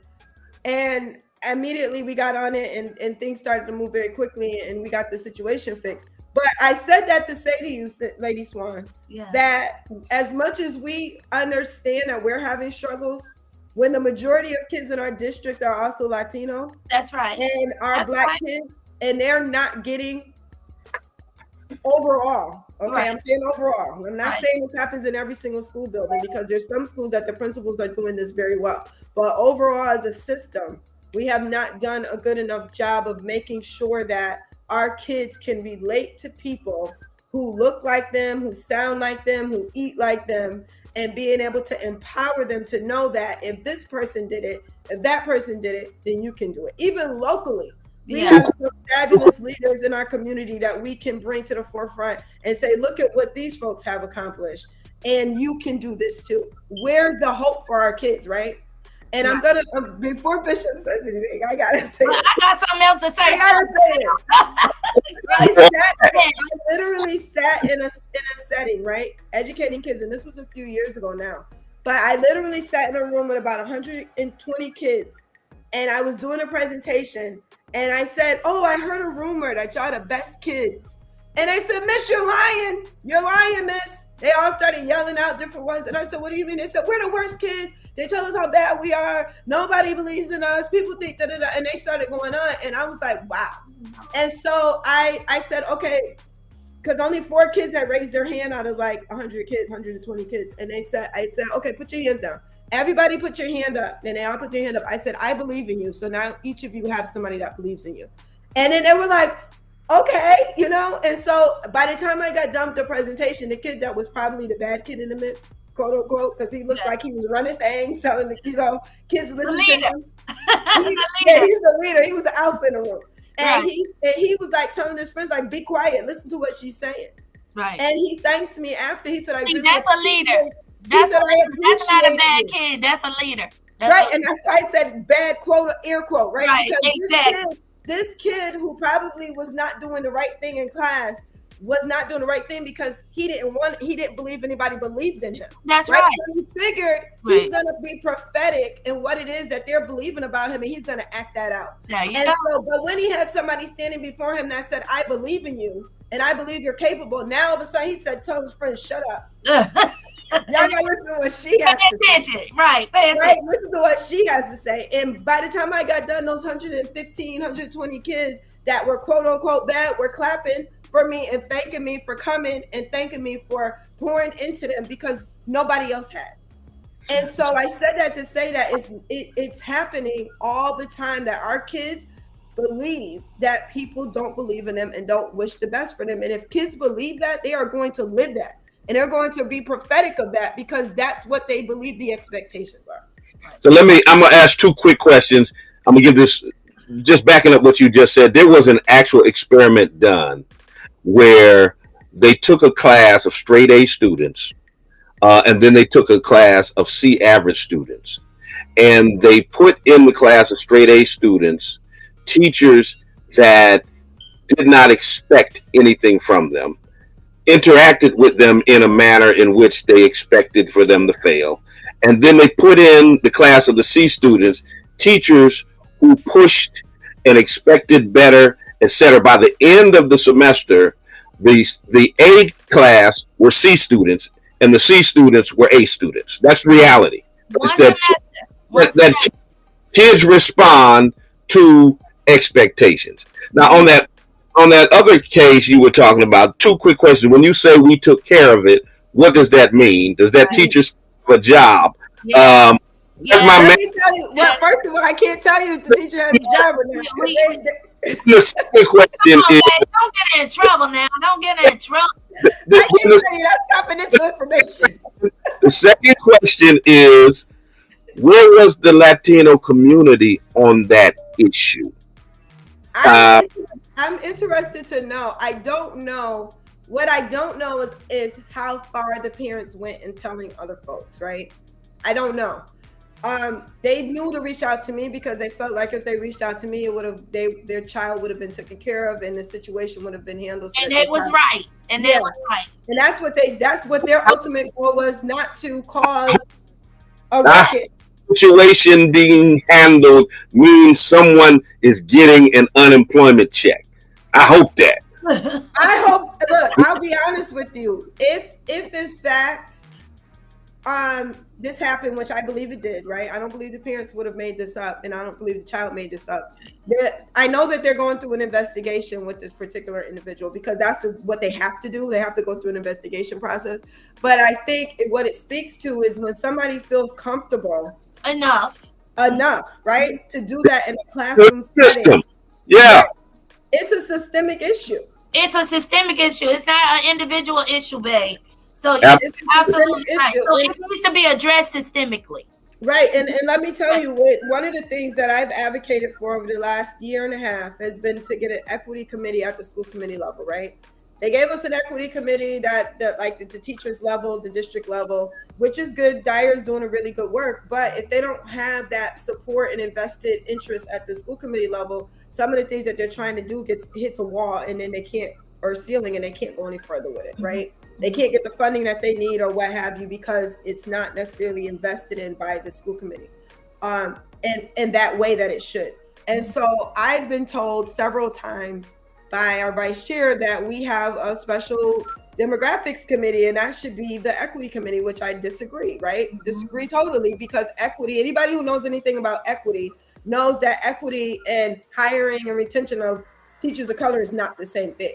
That's part of the process of getting to equity, but that is not the end all, right? That is not the purpose of that special committee. No. So in order to achieve equity, you're not just talking about racial equity, right? You have to talk about equity in resources, in economic, in the whole, the whole spectrum. You have to look at ableism. You have to look at kids' abilities. You have to look at kids that have IEPs versus kids that are talented and gifted. Mm-hmm. And I'm a firm believer that our kids that are talented and gifted get left behind mostly because we focus so much on the kids that have the special needs, and we don't look at the kids that are talented and gifted as having a special need, which we should, because they do have a special need. They're the ones that get in trouble the most because they're bored in class.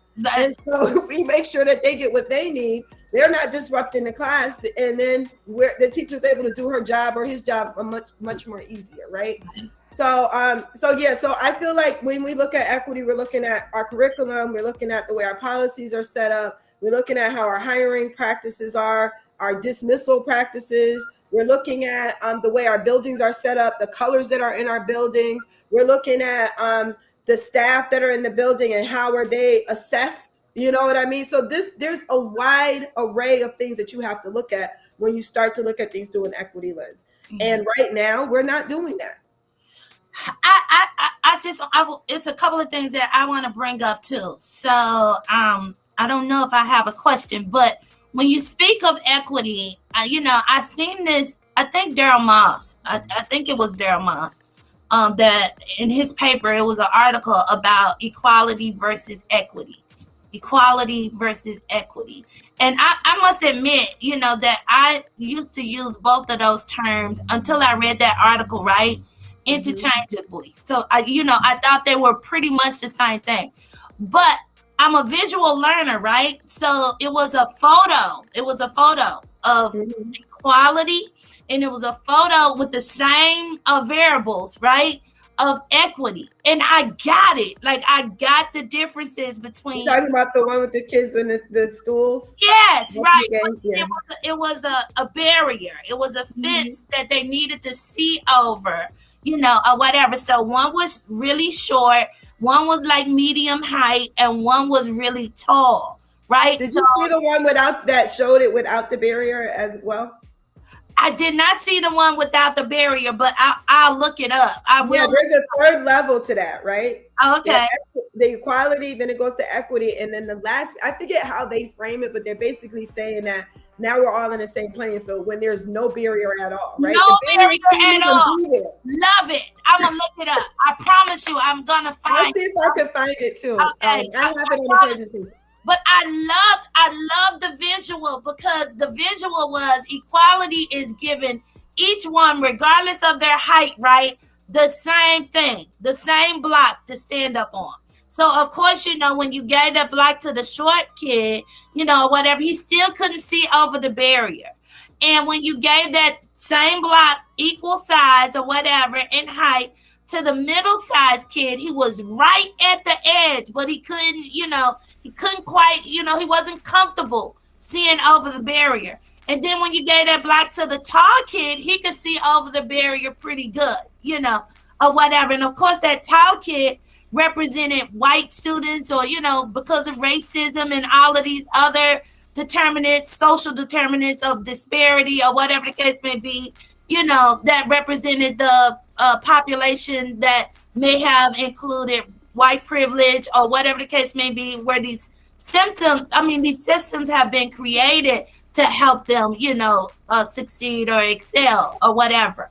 But then the equity visual was, you gave them the box to help them all see over the barrier. So I just thought that I was like, oh my God, I did not realize it was such a difference between, equality and equity. So I think you're using the right term as opposed to advocating for equality, because some groups, some students, or whatever, it's case by case. They don't need a big box, but they need something, but they don't need a big box, or whatever, because they have the height. They might have the skill. They might, know how to read. But this one over here needs more reading enrichment, or this one needs more math enrichment. This one needs more social enrichment. So, you give it to them based on what their needs are. Not, you don't give everybody the same thing, not when it comes to education, because everybody don't need the same thing. So, so I just thought that was so fascinating, and I really appreciated the article. I forget the name of the lady that wrote the article, but it was fascinating to read, and it certainly gave me another perspective. But I wanted to say these two things before I get too far away. Going back to what you were talking about, I do believe that it's critical to our progress in this school district that we go back and we look at other programs to recruit Black and brown staff and teachers and administrators and so on and so forth. Now, the reason why that's important is not just because of the racial disparity, certainly that we're facing in our educational system, but it's important because of the racial makeup of our school district. So that leads me to the point that I really want to make, and I really need to make this point. So I observed, as you know, the forums that were televised on last week, and I was really, really, really concerned about some of these candidates that are running. One at large, and I forget and one for a District 4. I was really concerned that we have people running, and we have people that have been on the school committee that are kind of ignorant, to the makeup of the school district, and also don't really know a lot of historical factors that they should know concerning the student makeup, in our city. So, case in point, one candidate was asked, and I'm not going to call names. I'm not going to go that far, but it was very interesting. No free publicity. Yeah, right, exactly. So I'm not going to call names. I'm not going to go that far. But she was asked, and by the way, these are lawyers. These are practicing lawyers. So that concerned me as well. So she was asked about the school to prison pipeline, and she didn't know what that was. And then she was asked a simple question: do you know the makeup of the student body and administration? And she didn't know that either. So it's like, wait a minute. You running for at-large school committee, and you're a lawyer, you're a practicing lawyer, but you haven't done your research to know what the school district looks like, and what the administration looks like, at least from a racial perspective, and then you don't know anything about the school to prison pipeline. When I don't know the exact numbers, but I'm pretty sure if we're not close to 80%, we're over 80% Black and brown. It's only I can tell you this: 9% of our kids are white. Okay, so 91% of our kids are not white. I knew it had changed. Because remember, I've raised my children in the school system, and it started over 30 years ago. And when my children, were enrolled in the school system in Springfield, it was about a third. It really was. It was about a third. But it's been a whole generation since then. So those numbers have changed drastically. those numbers have changed drastically. So She was raising kids 30 years ago, not me. So we know that it's been a white exodus. I don't know how all of those white dudes got out of the system, but they did. Lady Swan, let me say this. Part of it is, yes, there has been an exodus, right? Look, I'm trying to get my stuff all okay. I'm reflected, so I can't. I'm pulling it the wrong way. All right, so this is the thing. Yes, you're right that there has been a decrease in the number of white people in Springfield, right, over the years. You're right. But the numbers in the district do not reflect that. What you will find is if you go into the private schools, the parochial schools, the prep schools, the charter schools, those numbers, when you look at the percentage of white kids in those schools, are much higher. Okay. Right? So although we still, and I really can't remember the last number that I saw on census, it might be like 36% or something like that of white people in the city of Springfield. So if you look at that number and base it off of that, right, it could be a little bit more than that. Then you're looking at the numbers saying, wow, 9% of our kids in our public schools are white. Where are the other percent, right, to be able to match that percentage? Part of it is, they could be older, but really the real thing is that they're not in the public schools. Yeah. And to your point, I had a fundraiser event last week, and Sheriff Kochi was one of the folks that hosted my event. Yeah. And Sheriff Kochi talked about the school to prison pipeline. Okay.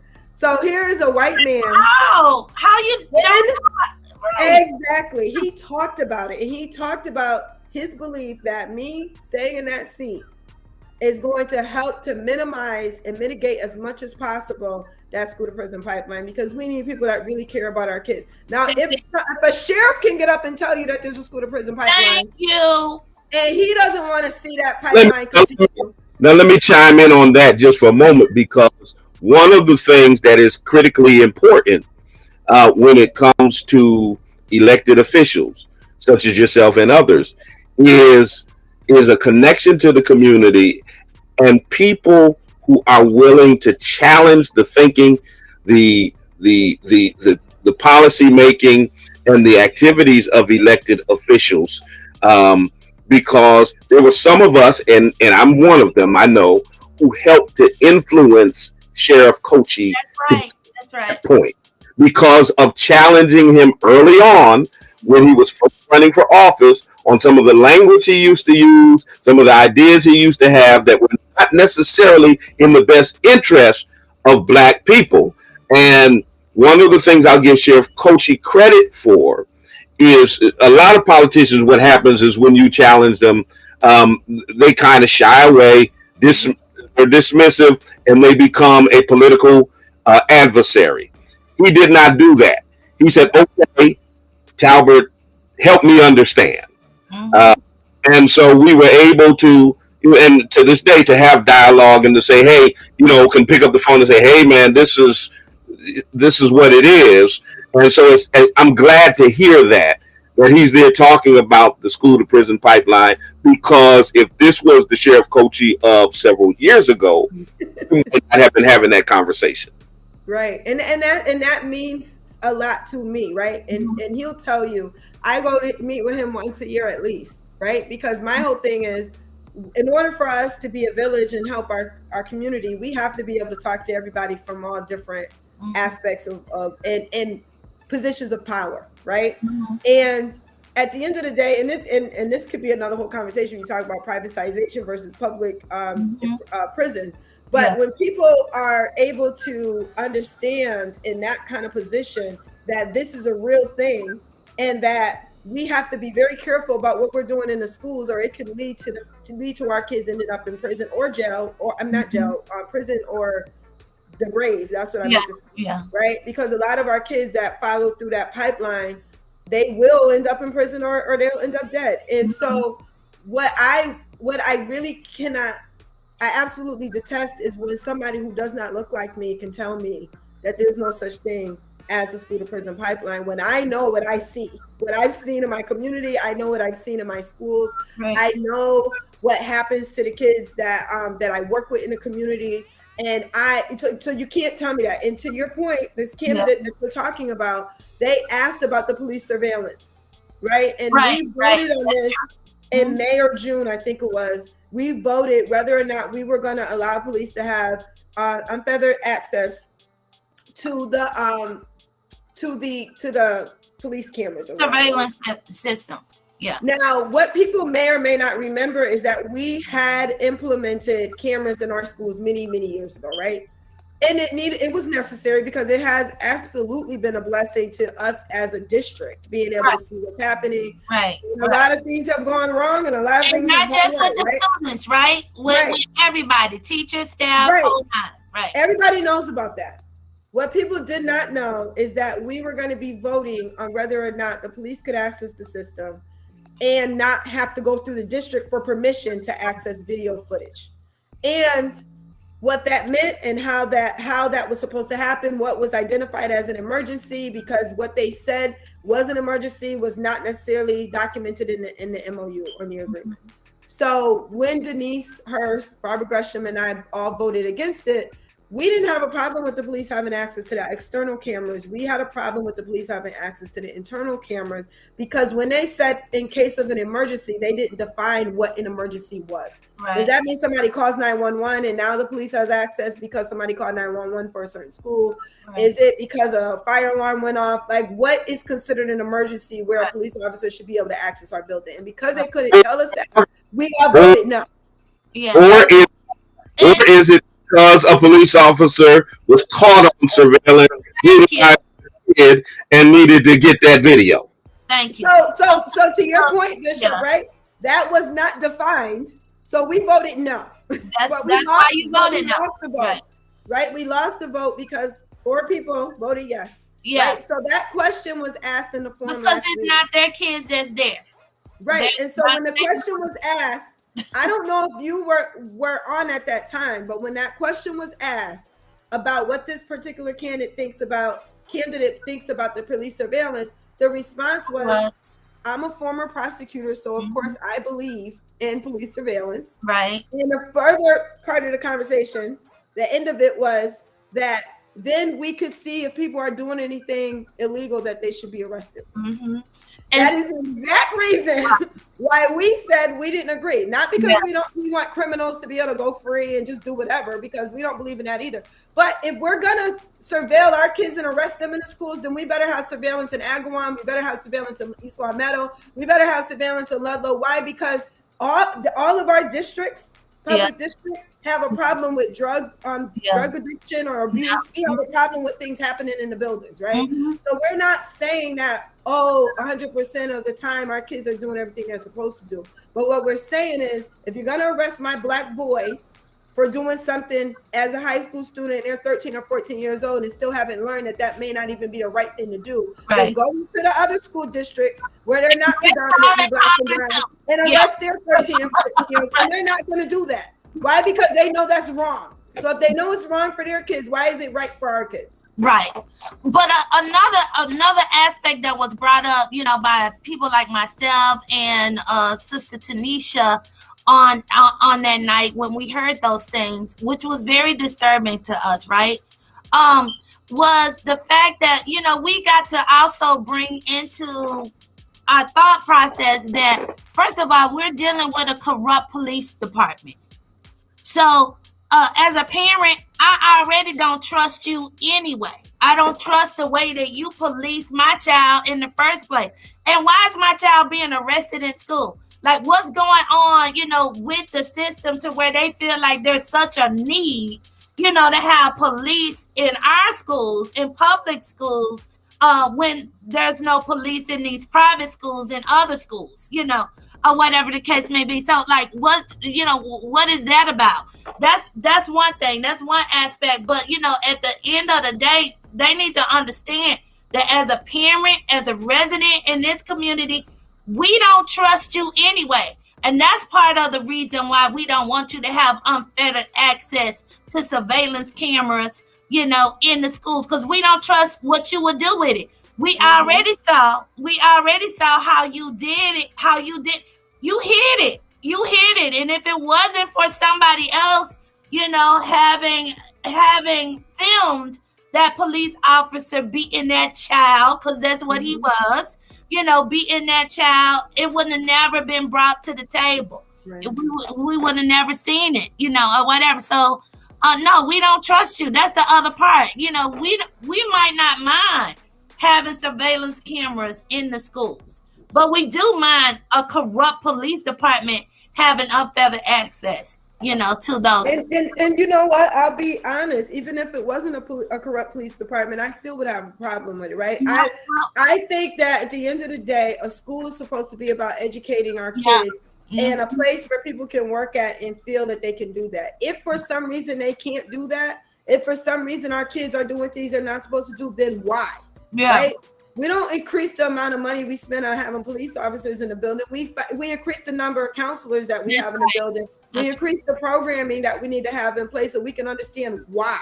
Why is it kids selling drugs? I guarantee you they're selling drugs because there's no food at home. Right. And they need to feed their little brothers and sisters. And that's the only way they know how to feed them, because they can't get hired at McDonald's. Because now there's adults working at McDonald's because they didn't graduate. And now they're working at McDonald's in places where our little kids used to be able to work if they needed a job in the high school years.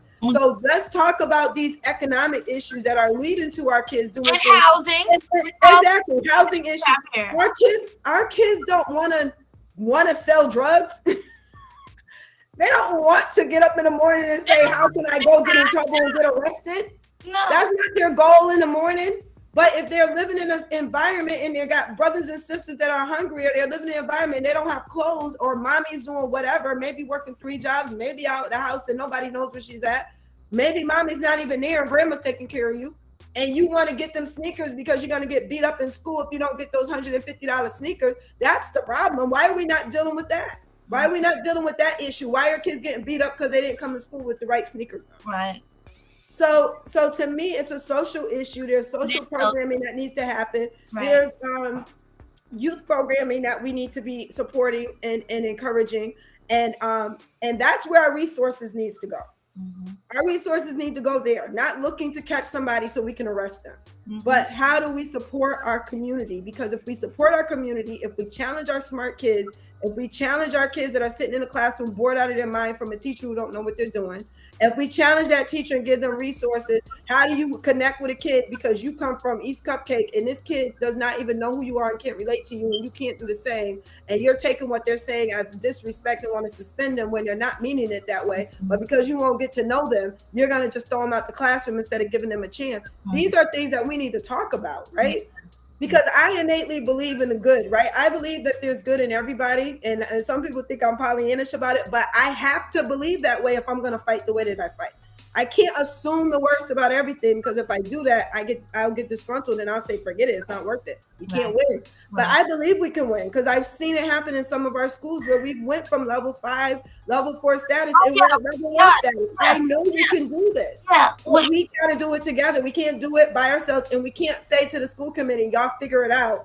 Our community has to step up, and we got to be accountable and stand behind our leaders who are fighting for us and know what the real deal is, not just believe what somebody told you. Attend a meeting or two, watch a recording or two, meet with us, ask us questions, because I'm not going to lie. I'll speak for myself. I'm not ever going to lie.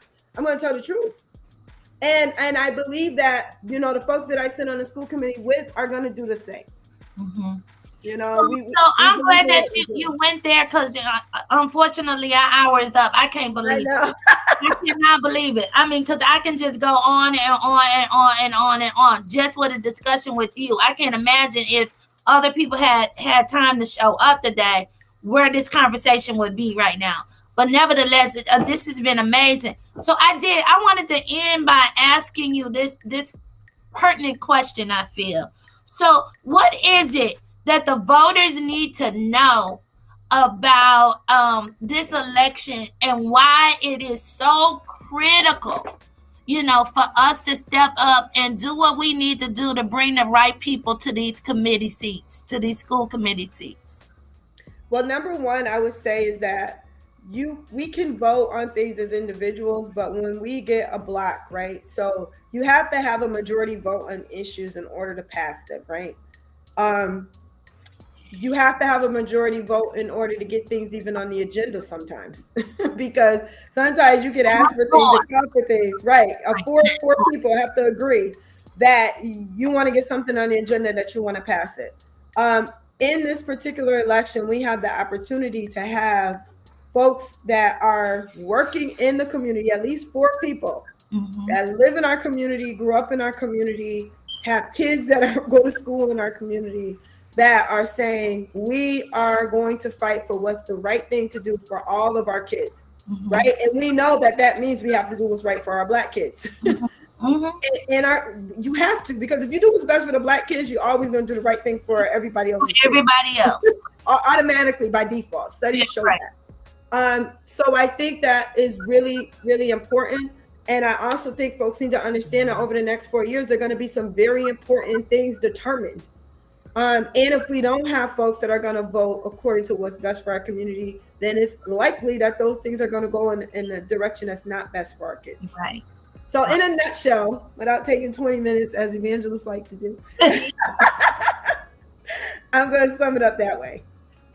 Well, thank you so much for that, Bishop. Any final words? Well, it's been a pleasure having you as usual. It's been an enlightening, informative conversation. Appreciate the work that you do as always. You always kind of keeping us up to speed on what's happening. And of course, we're going to be voting for you, supporting you, doing what we can to bring you over the finish line. So y'all vote for LaTonya Naylor. We need her back on that school committee. She's going to continue to do big things for our community. Thank you so much. Thank you. Have a good one. Bless you. Thank you. Thank you, Evangelist, for coming. All right, y'all. That's it. I'm hungry. It's 11 o'clock. I need to do a late breakfast. Thank you, everybody, for staying with us today.